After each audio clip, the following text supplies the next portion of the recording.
नमस्कार। भगवान राम ने रावण का वध किया और अयोध्या लौटे। उसके कुछ समय पश्चात सीता जी की अग्नि परीक्षा हुई और सीता माता धरती में प्रवेश कर जाती हैं। सीता जी की अग्नि परीक्षा किस कारण से हुई और जब सीता माता धरती में प्रवेश कर जाती हैं तो भगवान श्री राम पर क्या बीतती है, ये कविता उसी संदर्भ में है, जिसका भाग एक आज मैं प्रस्तुत कर रहा हूँ।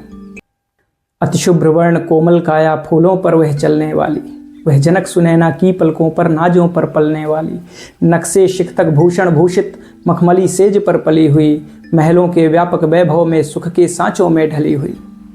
छल द्वेष व्यथा आवेश दिशा किंचित न जिसे छू पाया था, स्वामी का संग चुना जिसने महलों का सुख ठुकराया था। पद में शूलों के घाव गहन भी आह न मुँह तक ला पाए, दुर्गम पथ और अगम वन भी साहस जिसका न डिगा पाए। कर सका नहीं भयभीत तनिक रावण का भी संत्रास जिसे, दे सका न दुख 14 वर्षों का अति दुष्कर वनवास जिसे। जिसका सतीत्व में स्थिर रह संत्रासों में क्षण क्षण भीता, थी खड़ी हुई असहाय सभा में जगजननी माता सीता।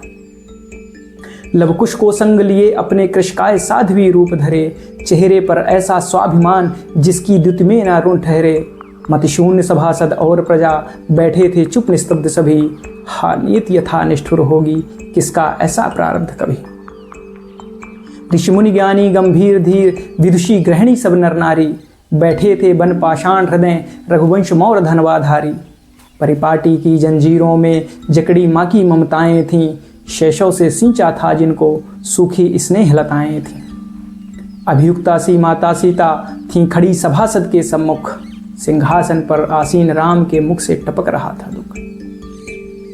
जिस सीता ने सुख को त्यागा उनकी खातिर बनवास चुना, फूलों की सेज तिरस्कृत की जंगल की उगती घास चुना, वैभव की नगरी छोड़ चुना वन के पहने पाषाणों को। जिसने स्वामी के लिए अमी घट त्याग चुना विषवाणों को, गंगा जल सी पावन जिसकी है रोम रोम कंचन काया, रघुवंश शिरोमणि के सम्मुख थी खड़ी हुई उनकी जाया। लेकिन दायित्व भरे कंधे थे धर्म पाश में बंधे हुए, कुछ संशय भरी प्रजा के भी चेहरे थे उन पर सधे हुए। अतएव उचित था सभी प्रजा की शंकाओं का समाधान, इसलिए राम ने दिया नहीं सीता के दुख पर तनिक ध्यान। जिन चरणों की रज को अब तक माथे पर सदा लगाया था, जिनका पौरुष गौरव गाथा लवकुश को सदा सुनाया था, जिनके रणकौशल की गाथा गाते हैं सभी त्रिलोकों में। जीता संपूर्ण धरा जिसने धनवा और शर की नोकों में, वह वीर पराजित सा बैठा है सीता से कुछ खिन्न खिन्न। मुट्ठी भर लोगों ने उसके जीवन को है कर दिया छिन्न। तब जनक सुता की आंखों से बह चले नीर यों कर विचार, उठ गया हृदय में ग्लानि भरा अतिशय दुखदाई प्रबल ज्वार।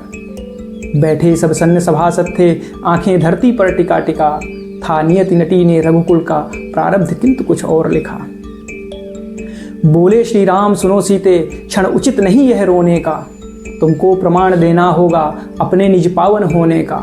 किस हेतु प्रजा ऐसा माने तुम हो पावन तुम निष्कलंक, पतिव्रताशील उज्ज्वल माने बैठे हैं सम्मुख जो शशंक। सुनकर ऐसा आक्षेप क्षिप्र हो गई सभा में उथल पुथल, सहमे क्षिति गगन समीर वारी हो गया सहम कर शांत नल।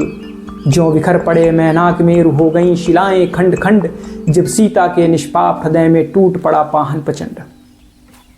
चहुओर दिशाओं में नभ में अति भीषण हाहाकार उठा, माता सीता हैं निष्कलंक हर एक जीव उच्चार उठा। धरती पुत्री माँ सीता का भर गया ग्लानि से क्षोभित मन, कर उठा कुटिलता दुस्साहस पर प्रायश्चित जग का जन जन।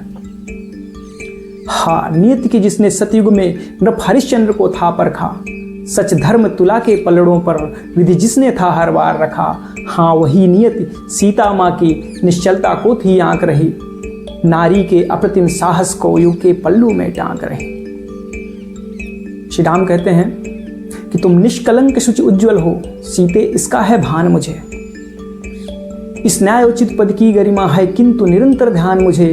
अतएव तनिक भी पक्षपात या सत्य मार्ग से हीन राम, कर सकता तनिक अधर्म नहीं सिंहासन पर आसीन राम। हे जनक सुता जाना होगा प्रज्वलित अग्नि के पार तुम्हें, जिससे शुचिता को परख सके पतिव्रता कहे संसार तुम्हें। हैं पुत्र राम के पर्णकुटी में जन्मे दोनों वीर भला, जग देखे कितना है पावन सीते आंखों का नेर भला। मन में अनुताप उठा सुनकर दशरथ नंदन का उपालंभ, श्री राम कदाचित नहीं अपितु यह बोल रहा था कुटिल दंभ। जा लगे हृदय में सीता के पहने पहने कट शब्द बाण, बन कील हृदय में गड़गड़ कर लेते जाते अविश्रांत प्राण। सीता जी कहती हैं कि हे आर्य श्रेष्ठ रघुवीर कहो, किस हेतु उचित परित्याग भला है, उचित प्रजापद को बोलो मुझसे बढ़कर अनुराग भला। क्या बूंदें कभी महोदधि की घन के पावस को टोंक सकी, कब तूफानों के बहने को दुर्बल पतझड़ियां रोक सकी। क्या सिंह त्यागता है शगाल के डर से भी आखेट कभी, मिलकर रवि के पथ को कब रोक सके, रवि के पथ को कब रोक सके, मिलकर ग्रह निकर नक्षत्र सभी। जिसने रोकी जलधाराएं भुजदंडों के आवेगों से, कर दिया निशाचरहीन धरा धनवा शर के उद्वेगों से। जिसने धनवा की नोकों से कर लिया जलधि को आर पार, मुट्ठी भर लोगों के समक्ष वह वीर गया क्यों आज हार। कर विपदाओं को विजित अतल सागर साले गंभीर हृदय, क्यों मौन सभा में है अपने जीवन में आता देख प्रलय। ऐसा कहकर सीता माँ ने धरती माता का जाप किया, यदि निष्कलंक हूँ हे वसुधा अंतर से न किंचित पाप किया। यदि अग्नि परीक्षा ही मेरे पावन होने का है प्रमाण, भर अंक मुझे हे माँ वसुधा ले ले मेरा अविलंब प्राण। मैं राममयी होकर ही यदि भूमंडल से परित्यक्त हुई, पतिव्रता रही पर के प्रति जो किंचित न कभी आसक्त हुई। हे रत्नगर्भ ले चल मुझको, भर अंक मुझे दे छाँव शरण, कर शोक मुक्त हे माँ कर ले इन प्राणों का अविलंब हरण। Thank you.